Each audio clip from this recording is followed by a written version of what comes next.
राधे राधे मित्रों, मैं हूं शिवाकांत शुक्ल और स्वागत है आपका हमारे YouTube चैनल शुक्ल जी संस्कृत ज्ञान गंगा में।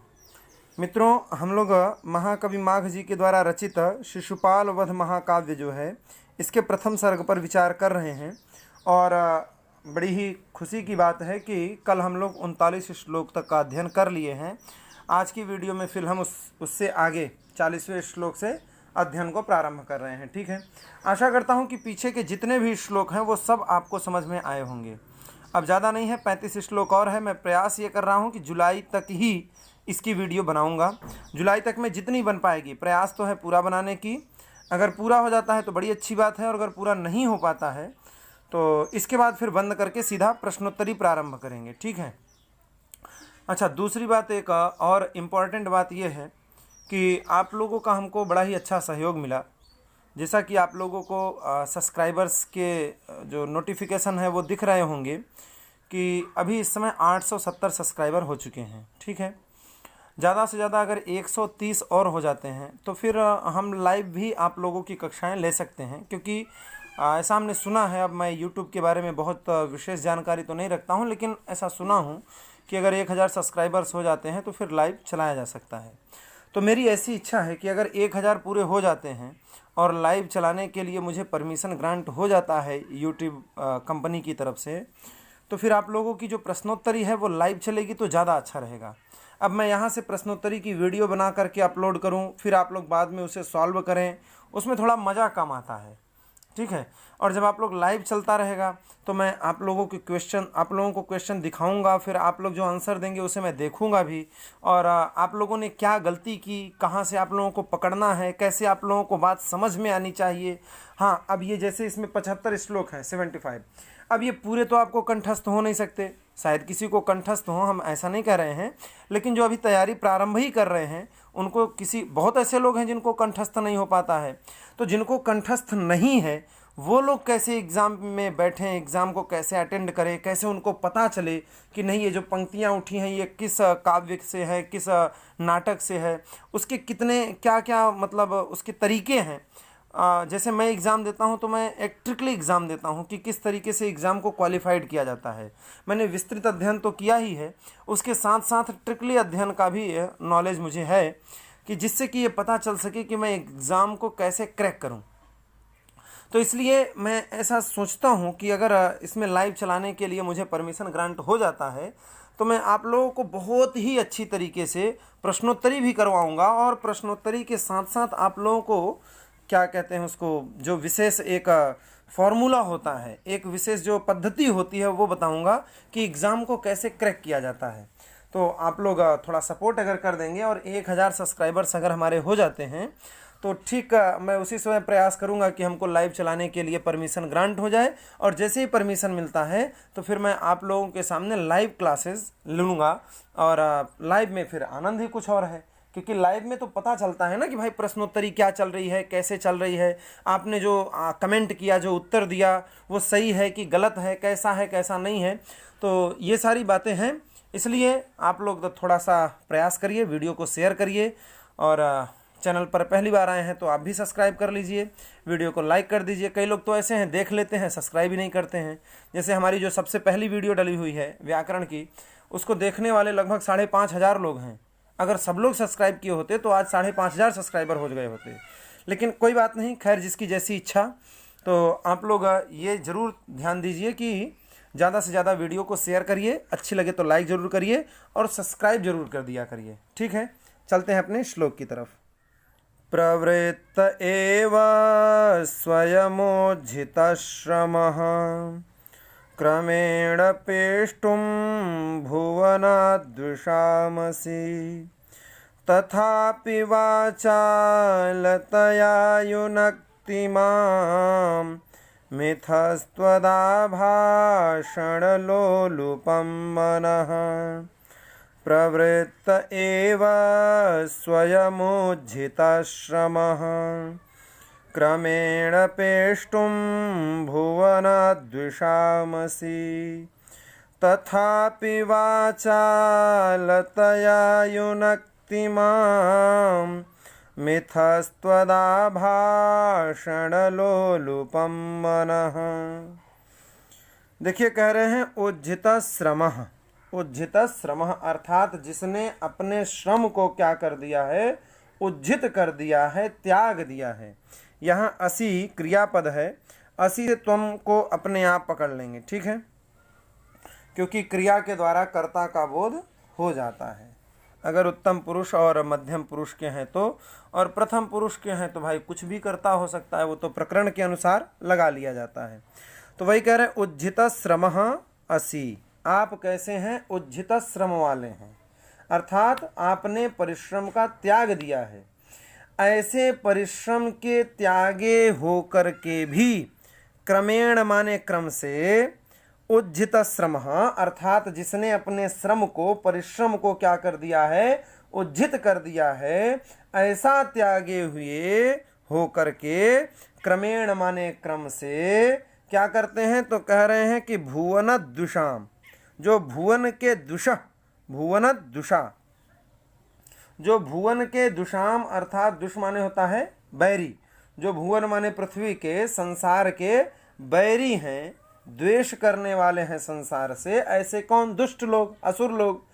उन असुरों को पेष्टुम, पेष्टुम अर्थात मारने के लिए, ठीक है, उन भुवन दुषाम माने भुवन के जो दुषाम अर्थात बैरी लोग हैं, उन बैरियों को पेष्टुम माने मारने के लिए स्वयं एव प्रवृत्त, आप स्वयं ही क्या होते हैं, प्रवृत्त होते हैं।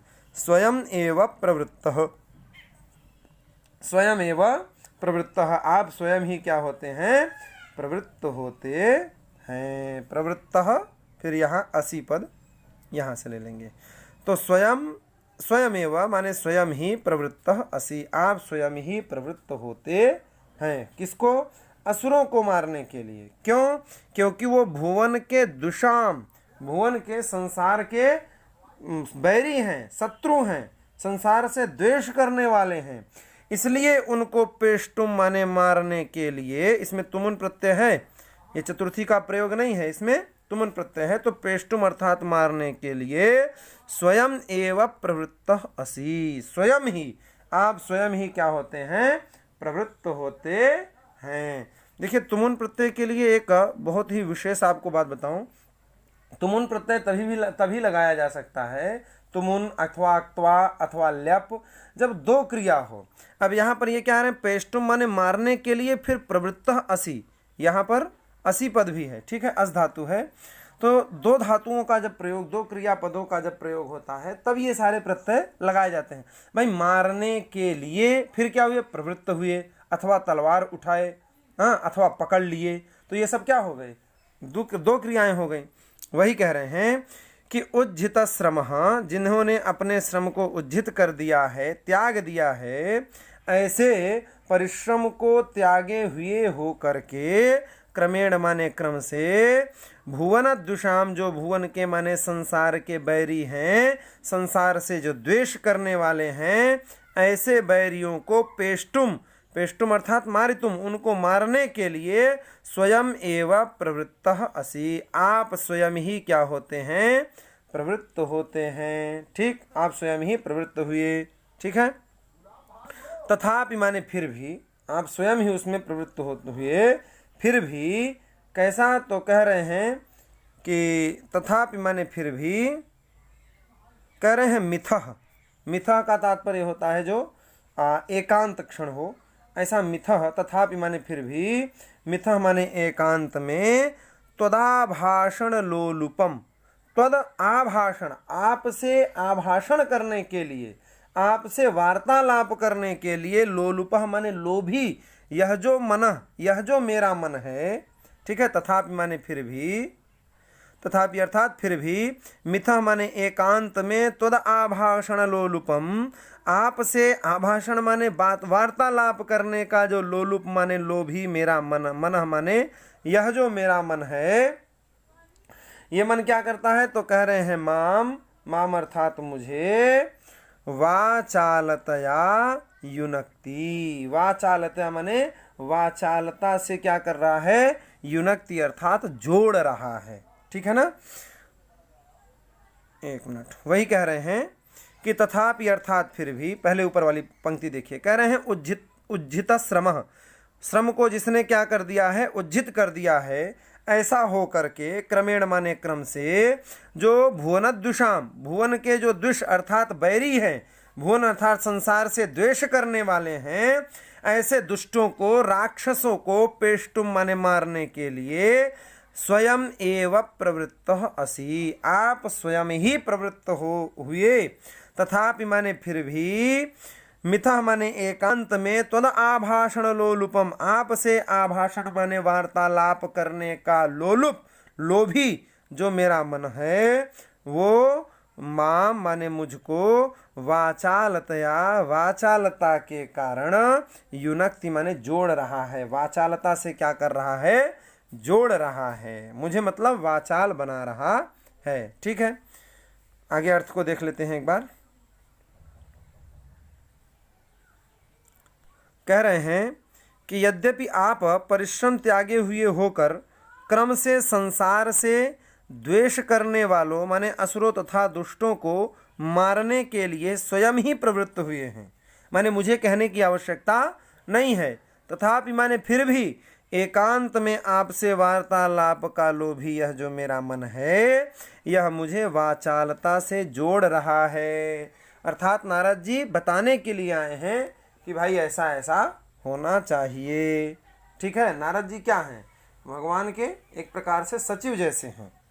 ठीक है, कहते हैं कि यद्यपि आप परिश्रम त्यागे हुए होकर क्रम से संसार से द्वेष करने वालों असुरों तथा दुष्टों को मारने के लिए स्वयं ही प्रवृत्त हुए हैं, तथापि एकांत में आपसे वार्तालाप का लोभी मेरा मन मुझे वाचालता से जोड़ रहा है। ठीक है, आशा करता हूँ ये श्लोक जो है आप लोगों को अच्छी तरीके से समझ में आ गया है। तदिंद्र संदेष्टमुपेन्द्र यद्वचः क्षणं मया वेश्वजनीनमुच्यते समस्तकार्येषु गतेन धुर्यता महेद्विषस्तद्भवता निशम्यताम्। तदिन्द्र संदेष्टमुपेन्द्र यद्वचः क्षणं मया वेश्वजनीनमुच्यते समस्तकार्येषु गतेन धुर्यताम् अहिद्विषस्तद्भवता निशम्यताम्। कह रहे हैं कि अहिद्विषः, अहिद्विषः अर्थात जो इंद्र हैं, उन इंद्र की बातों को भवता माने आपके द्वारा निशम्यताम अर्थात सुना जाए। जो इंद्र की बातें हैं, उन इंद्र की बातों को हे उपेंद्र, हे उपेंद्र, जो महिद्विषः अर्थात इंद्र हैं, उन इंद्र की जो बातें हैं उन बातों को भवता तत् माने तो अहिद्विषः, अहिद्विषः अर्थात जो इंद्र हैं उनकी बातों को भवता माने आपके द्वारा निशम्यताम अर्थात सुना जाए। आप कैसे हैं, तो कह रहे हैं कि समस्त कार्येषु धुर्यताम गतेन, समस्त कार्येषु जितने भी कार्य हैं उन सभी कार्यों में धुर्यताम गतेन, जो धुर्यता माने अग्रगामी होता है, चाहे जितने भी कार्य हों उन संपूर्ण कार्यों में जो धुर्यताम गतेन अर्थात धुर्यता को प्राप्त होते हैं, अग्रगामी होते हैं, ऐसे भवता, ये भवता माने भगवान का विशेषण है कि समस्त कार्येषु धुर्यताम गतेन, समस्त कार्यों में, यहाँ डैश होना चाहिए था क्योंकि ये जो महिद्विष है ना, यहाँ अहिद्विष हो जाएगा और म आ जाएगा यहाँ, तो यहाँ धुर्यताम हो जाएगा। थोड़ा सा दिक्कत है, वो प्रिंट करने में हो गया होगा, तो आप लोग समझ लीजिएगा कि यहाँ धुर्यताम है। नहीं, कुछ लोग कहेंगे कि धुर्यताम तो लिखा ही नहीं है, तो ये अहिद्विष है। अहिद्विष अर्थात जो इंद्र हैं। ठीक है, फिर से एक बार देख लीजिए। भवता का विशेषण है, भवता तृतीया विभक्ति एक वचन है, तो विशेषण भी गतेन पद से तृतीया एक विभक्ति का बोध हो रहा है। ठीक है, कह रहे हैं कि समस्त कार्येषु अर्थात जितने भी कार्य हैं उन संपूर्ण कार्यों में जो धुर्यताम गतेन, जो धुर्यता को अर्थात अग्रता को जो प्राप्त होते हैं, अग्रगामी होते हैं, ऐसे भवता माने आपके द्वारा जो अहिदुषः अर्थात इंद्र हैं, उन इंद्र की बातों को निशम्यताम सुना जाए। किसके द्वारा? तो भवता माने आपके द्वारा। ठीक है, चलिए आगे देखते हैं। कहते हैं हे उपेंद्र अर्थात हे उपेंद्र, तद माने तो, कह रहे हैं कि इंद्र संदिष्ट, इंद्र के द्वारा जो संदिष्ट माने संदेश भेजा गया है। कौन सा संदेश है? तो कह रहे हैं कि विश्वजननीम, विश्वजनीनम, विश्वजनीनम, विश्व का जो कल्याण करने वाला है। ठीक है, कह रहे हैं कि तत्तो इंद्र संदिष्ट, इंद्र के द्वारा जो संदिष्ट माने भेजा गया जो संदेश है, कैसा संदेश है? तो कह रहे हैं विश्वजनीनम, विश्व का जो कल्याण करने वाला संदेश है। ठीक है, ऐसे यद वचः माने जो वचन है, ठीक है ना, यद वचः माने जो वचन है, उस वचन को क्षणम मया उच्यते, क्षणम माने इस समय, क्षण भर में क्या होता है? कहता हूँ। मया उच्यते माने मेरे द्वारा कहा जा रहा है। ठीक है, मैं उसे कह रहा हूँ। वही कह रहे हैं कि हे उपेंद्र, तत्तो इंद्र संदिष्ट, इंद्र के द्वारा जो संदेश भेजा गया है वो मदवचः माने मेरे द्वारा, मेरे वाणी के द्वारा, क्षणम माने इस समय, क्षण भर में, मया माने मेरे द्वारा, उच्चते माने कहा जा रहा है। बोले संदेश कैसा है? तो कह रहे हैं विश्वजनीनम, विश्व का कल्याण करने वाला जो संदेश है, इस संदेश को मदवचः क्षणम मया उच्यते, इस जो यह जो संदेश है, यदवचः माने मदवचन नहीं, यहाँ यदवचः लिखा है, क्षम्यताम, यदवचः माने जिस वचन को, मया माने मेरे द्वारा, क्षणम उच्यते, इस क्षण अर्थात क्षण भर में कहा जा रहा है, उस वचन को निशम्यताम आपके द्वारा, भवता माने आपके द्वारा, निशम्यताम अर्थात सुना जाए। ठीक है, भेजा किसके द्वारा गया है? तो इंद्र संदिष्ट। ठीक है, यहाँ भी है, और अहिदुषः, अहिदुषः भी इंद्र के लिए ही प्रयोग किया गया है। तो वही कह रहे हैं, बोले क्यों सुना जाए? तो कह रहे हैं कि समस्त कार्येषु धुर्यताम गतेन, समस्त कार्यों में जो धुर्यता को प्राप्त होते हैं, अग्रगामी होते हैं, अग्रगणी होते हैं, ऐसे भवता माने आपके द्वारा अहिदुषः, जो अहिदुष अर्थात जो इंद्र हैं, ऐसे इंद्र का जो वचन है वह निशम्यताम अर्थात सुना जाए। ठीक है, तत्तो समस्त कार्येषु धुर्यताम गतेन, समस्त कार्यों में जो अग्रगामी है, ऐसे भवता माने आपके द्वारा, अहिदुषः माने इंद्र का जो वचन है उसको निशम्यताम अर्थात सुना जाए। ठीक, हिंदी भी देख लेते हैं। हिंदी में कहते हैं कि अतः हे उपेंद्र, इंद्र द्वारा संदिष्ट लोक कल्याण कारक जिस वचन को मैं क्षण भर कह रहा हूँ, ठीक है, जो मेरे द्वारा कहा जा रहा है, सब कार्यों में अग्रणी अर्थात अग्रगामिता को प्राप्त हुए, पर्याप्त नहीं, प्राप्त हुए होना चाहिए था, अग्रगामिता को प्राप्त हुए आप द्वारा इंद्र का वचन सुना जावे। जो इंद्र के द्वारा भेजा गया वचन है उस वचन को आपके द्वारा सुना जावे। ठीक है, आज की वीडियो में फ़िलहाल इतना ही रखते हैं। इसके आगे का अध्ययन हम लोग अगली वीडियो में करेंगे। अगर आप लोगों को सारी बातें अच्छी तरीके से समझ में आ रही हैं तो आप लोग प्लीज़ लाइक ज़रूर कर दिया करिए। अगर मज़ा दे रहा है पढ़ने में तो, नहीं मज़ा आ रहा है तो कोई बात नहीं, फिर बताइए कि आप लोगों को और क्या चाहिए। कमेंट ज़रूर किया करिए और सब्सक्राइब ज़रूर कर लीजिए चैनल को अगर आप चैनल पर पहली बार आए हैं, और वीडियो को ज़्यादा से ज़्यादा शेयर कर दिया करिए ताकि सबको पढ़ने का अवसर प्राप्त हो सके। ठीक है, देखिए, आप लोग जितना ज़्यादा से ज़्यादा कमेंट करते हैं और लाइक करते हैं, उतना ही मुझे वीडियो को देख करके आनंद आता है। ये लगता है कि नहीं, सब लोग पढ़ रहे हैं। और अगर आप लोग नहीं पढ़ते हैं, नहीं लाइक करते हैं, नहीं कमेंट होता है, तो हमको भी ये लगता है कि पढ़ाना बेकार है। तो फिर हम भी थोड़े ढीले पड़ जाते हैं। तो आप लोग हमको थोड़ा टाइट करने के लिए लाइक और कमेंट ज़रूर किया करिए, ठीक है। चैनल पर पहली बार आए हैं तो चैनल को प्लीज़ ज़रूर सब्सक्राइब कर लीजिए। आज की वीडियो में फ़िलहाल इतना ही। राधे राधे।